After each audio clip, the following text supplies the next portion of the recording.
राज्यसभा चुनाव में एनडीए को बड़ी सफलता मिली है। 37 सीटों में से 22 पर जीत दर्ज करते हुए गठबंधन ने अपनी पकड़ मजबूत कर ली है। वहीं विपक्ष को करीब 10 सीटों का नुकसान हुआ है। उड़ीसा और हरियाणा में समीकरण पूरी तरह बदल दिए, जिससे राजनीतिक हलचल तेज हो गई है। लोकसभा से निलंबित 8 विपक्षी सांसदों का सस्पेंशन अब खत्म कर दिया गया है। ये सांसद 1 महीने पहले सदन में हंगामे और स्पीकर की ओर कागज फेंकने के आरोप में निलंबित किए गए थे। अब उनकी वापसी से संसद की कार्यवाही फिर से सामान्य होने की उम्मीद जताई जा रही है। लोकसभा स्पीकर ओम बिरला ने सांसदों को सख्त चेतावनी दी है। उन्होंने कहा कि सदन में पोस्टर, नारेबाजी और एआई से बनी तस्वीरें दिखाना पूरी तरह अनुचित है। सांसदों से अपील की गई है कि वे संसद की गरिमा बनाए रखें और नियमों का पालन करें। मिडिल ईस्ट में तनाव के बीच भारत के लिए राहत भरी खबर आई है। नंदा देवी जहाज के जरिए भारी मात्रा में एलपीजी भारत पहुंची है। इससे देश में चल रहे गैस संकट को कुछ हद तक कम करने में मदद मिलेगी और आम लोगों को राहत मिलने की उम्मीद है। गैस कनेक्शन बंद होने की खबरों के बीच सरकार ने बड़ा स्पष्टीकरण दिया है। सरकार ने कहा है कि सभी उपभोक्ताओं के लिए ई-केवाईसी अनिवार्य नहीं है। केवल उन्हीं लोगों को यह प्रक्रिया पूरी करनी होगी जिनका रिकॉर्ड अधूरा या संदिग्ध पाया गया है। पाकिस्तान ने अफगानिस्तान की राजधानी काबुल में एयर स्ट्राइक की है, जिससे हालात बेहद गंभीर हो गए हैं। इस हमले में करीब 400 लोगों की मौत और 250 के घायल होने की खबर सामने आई है। तालिबान ने आरोप लगाया है कि हमले में अस्पतालों को भी निशाना बनाया गया। देश में 1 अप्रैल से 20% एथेनॉल मिश्रित पेट्रोल यानी ई-20 लागू किया जाएगा। सरकार का कहना है कि इससे तेल आयात पर निर्भरता कम होगी। हालांकि एक्सपर्ट्स का मानना है कि पुरानी गाड़ियों के माइलेज और इंजन पर इसका असर पड़ सकता है। 1 अप्रैल से इनकम टैक्स के नए नियम लागू होने जा रहे हैं। अब सैलरी के साथ मिलने वाली सुविधाओं जैसे कंपनी का घर, गाड़ी और गिफ्ट पर टैक्स की गणना के लिए एक तय फॉर्मूला लागू किया जाएगा। इसका मकसद टैक्स सिस्टम में पारदर्शिता लाना है।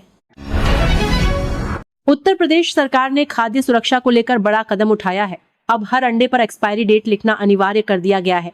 नियम का उल्लंघन करने वाले दुकानदारों के खिलाफ सख्त कार्रवाई की जाएगी ताकि लोगों को खराब या बासी अंडे ना बेचे जा सके। महाराष्ट्र सरकार ने जबरन धर्मांतरण को लेकर सख्त कानून लागू करने का ऐलान किया है। इसके तहत दोषी पाए जाने पर 7 से 10 साल तक की सजा हो सकती है। सरकार का कहना है कि यह कानून किसी धर्म के खिलाफ नहीं बल्कि धोखाधड़ी से।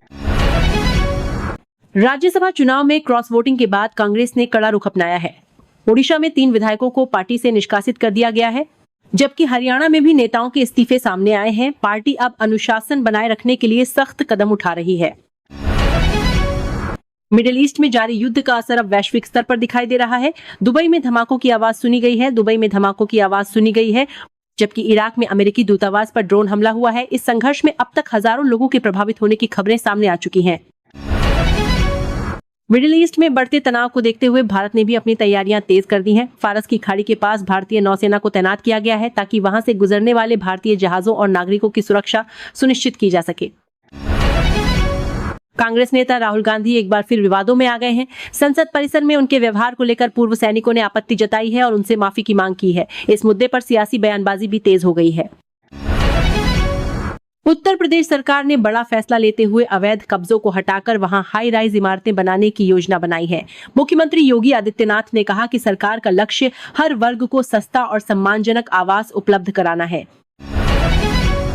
मिडिल ईस्ट में बढ़ते तनाव के बीच अमेरिकी राष्ट्रपति डोनाल्ड ट्रंप ने बड़ा बयान दिया है। उन्होंने कहा कि अमेरिका युद्ध नहीं चाहता, लेकिन ईरान को परमाणु हथियार हासिल नहीं करने दिए जाएंगे क्योंकि इससे वैश्विक सुरक्षा को खतरा हो सकता है।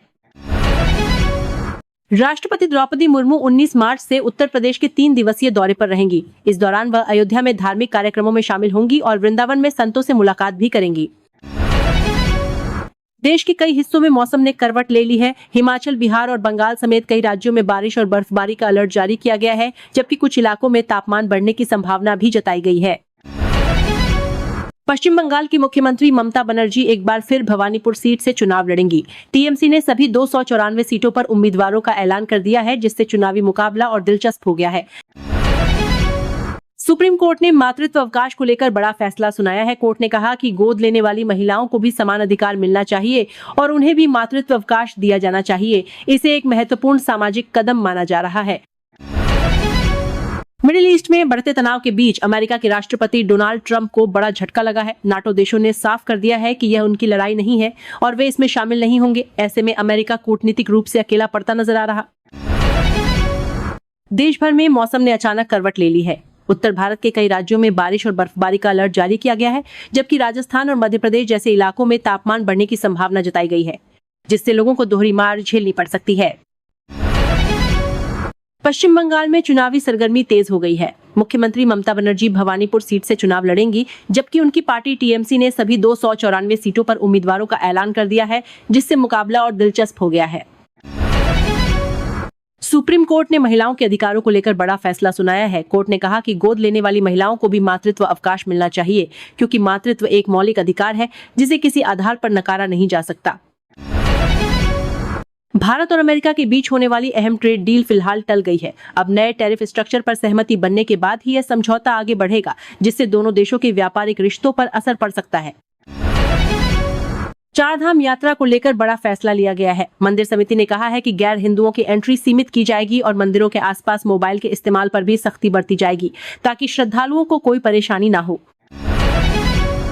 वाराणसी में गंगा नदी के बीच इफ्तार पार्टी करना कुछ लोगों को भारी पड़ गया।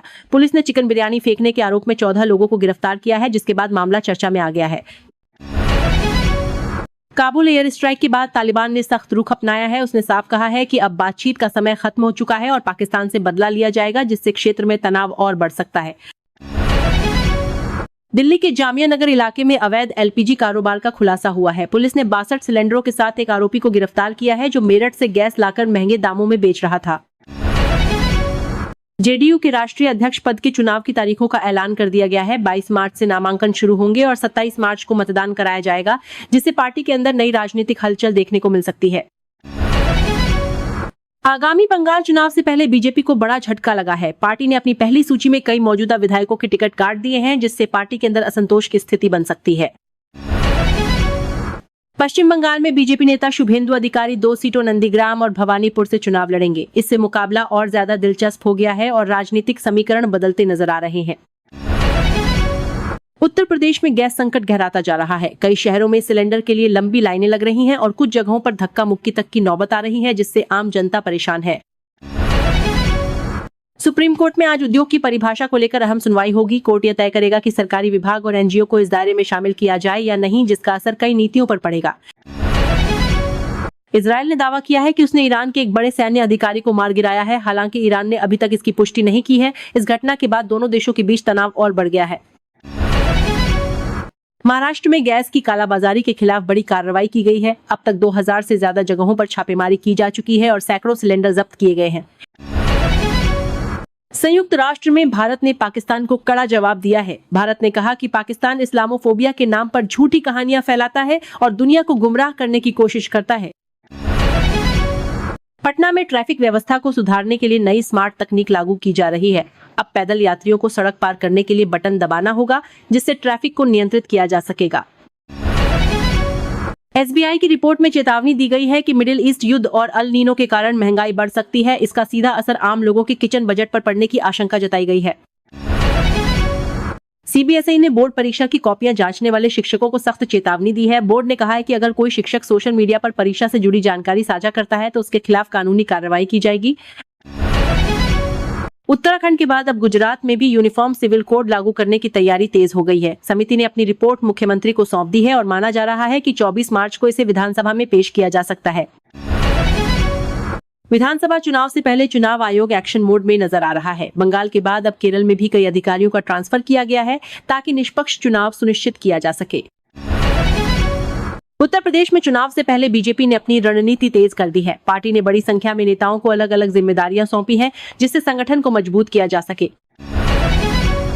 ईरान और इजरायल के बीच तनाव के बीच बड़ी खबर सामने आई है। इजरायल ने ईरान के एक टॉप सिक्योरिटी अधिकारी को निशाना बनाने का दावा किया है, लेकिन उनकी मौत को लेकर अभी भी सस्पेंस बना हुआ है।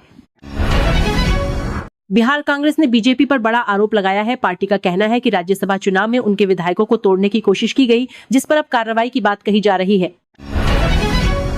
लोकसभा चुनाव के बाद पहली बार वरुण गांधी ने प्रधानमंत्री नरेंद्र मोदी से मुलाकात की है। इस दौरान उनकी पत्नी और बेटा भी साथ मौजूद रहे, जिससे सियासी गलियारों में चर्चाएं तेज हो गई हैं।